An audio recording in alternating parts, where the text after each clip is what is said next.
Class 9th subject biology English medium classes. आज आपका topic है detailed classification of kingdom Plantae. इसके पहले आप लोगों को हम और किंगडम फंजाई के बारे में बताया है। इसके बाद आज आप लोगों को बताने जा रहे हैं किंगडम प्लांटी के बारे में। Kingdom plantae is further divide into various division based on various criteria criteria. पौधे के जो जगत हैं वो कई भागों में डिवाइड किए गए हैं। इसकी अलग अलग एरिया है।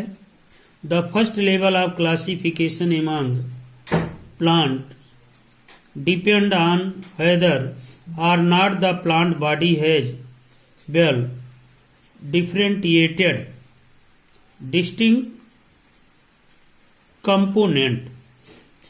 इस प्रकार से वर्गीकरण जो पौधे का किया गया है वो उनके शारीरिक संरचना के आधार पर देख करके तथा उसमें और जो संघटक हैं उसके आधार पर अलग अलग भाग में डिवाइड करके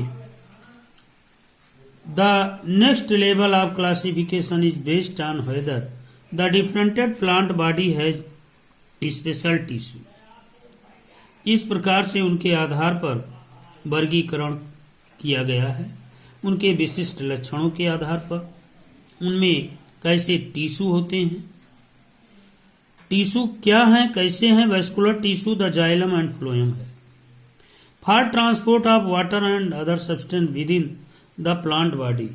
जाइलम फ्लोएम के द्वारा विभिन्न प्रकार के जो न्यूट्रिएंट एलिमेंट हैं वो नीचे से ऊपर ट्रांसपोर्ट होते रहते हैं पानी के माध्यम से और प्लांट के सभी भागों में बॉडी में पहुंच जाते हैं।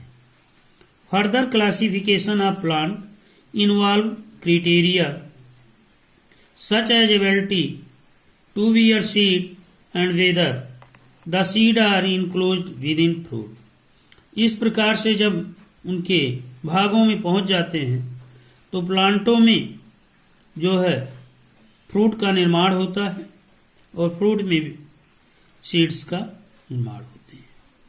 अब आगे देखिए, डिवीजन एल्गी है, विभाजित किया गया है एल्गी। एल्गी कैसे बना? लैटिन शब्द alga, alga equal seaweed. Most primitive and simple plant, ये बहुत सरल पौधे हैं लेकिन आदिम होते हैं। प्राइमिटिव मीन्स आदिम। The plant body is not differentiated into stem root and leaves but it is in the form of an undivided thallus। इनके जो स्टेम होते हैं, रूट होते हैं, लीव्स, ये विभेदित नहीं होते हैं। ये अलग अलग नहीं पाए जाते, न स्टेम, न रूट, न लीव्स। अर्थात ये एक थैलस के आकार में पाए जाते हैं। अब आइए देखिए, most algae are water growing or aquatic some are terrestrial. जो एल्गी है, शैवाल है, उसमें कैसे वृद्धि होता है? जो जलीय जल में पाए जाते हैं, चाहे वो समुद्र में हो, चाहे वो फ्रेश वाटर में, चाहे वो स्थल पर हो, सबका अलग अलग स्थान होता है। अब हम आप फिगर के माध्यम से समझेंगे। सबसे पहले एल्गी में यूलोथ्रिक्स दिखाया गया। ये एल्गी है, यूलोथ्रिक्स तालाबों में पाया जाता है, नदियों में पाया जाता है। इसके बाद क्लैडोफोरा है, ये भी तालाबों में, नदियों में, अल्बा भी पाए जाते हैं लेकिन इसमें विभेदित नहीं होते, न स्टेम, न रूट, न लीव्स। कारा एक प्लांट है, कारा, ये है कारा आपका। कारा भी एक प्रकार का एल्गी है और स्पाइरोगायरा भी एक प्रकार का एल्गी है। स्पायरोगायरा को पांड सिल्क के नाम से जाना जाता है। तालाब का रेशम जाना जाता है। जो बीच में साइटोप्लाज्म होते हैं, न्यूक्लियस होते हैं, किनारे पर सेलवाल होता है, बीच में क्लोरोप्लास्ट पाए जाते हैं। ये फीते के आकार के बीच में ऐसे टेढ़े मेढ़े पाए जाते हैं। इसे हम क्या कहते हैं? स्पायरोगायरा। ये एक प्रकार का क्या है? शैवाल। अब आप आगे टर्न पर देखेंगे। आगे देखिए, तीसरा point, usually contain green pigment for photosynthesis. Some algae have other photosynthetic pigment such as red, brown and purple. अधिकतर एल्गी जो होते हैं वो ग्रीन होते हैं, क्योंकि फोटोसिंथेसिस के माध्यम से अपना भोजन बनाते हैं। हरे भरे होते हैं, लेकिन कुछ एल्गी रेड भी पाए जाते हैं, ब्राउन भी पाए जाते हैं, पर्पल कलर के भी पाए जाते हैं। अर्थात एल्गी कई कलर के होते हैं। These pigment from the basis of further classification of algae. इस प्रकार ये आगे इनका रंगों के आधार पर भी अलग किया गया। They are autotrophic. ये स्वपोषी होते हैं। मैन्युफैक्चर दियर ओन फूड, क्योंकि अपना भोजन स्वयं बनाते हैं। Reserve food is generally starch, और इसमें स्टार्च पाए जाते हैं, रिजर्व होते हैं।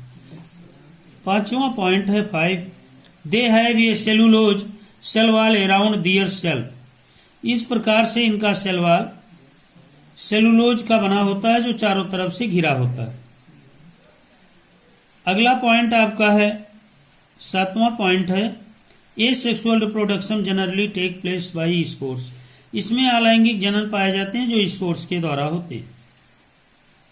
8वां पॉइंट है, sex organ are single celled and there is no embryo formation of fertilisation.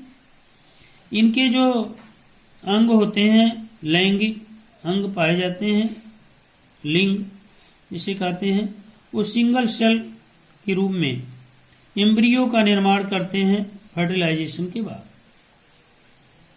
In their life cycle the gamete produce haploid phase called gametophyte phase of dominant. Thus spore bearing diploid phase the sporophytic phase does not remain attached to the gametophyte.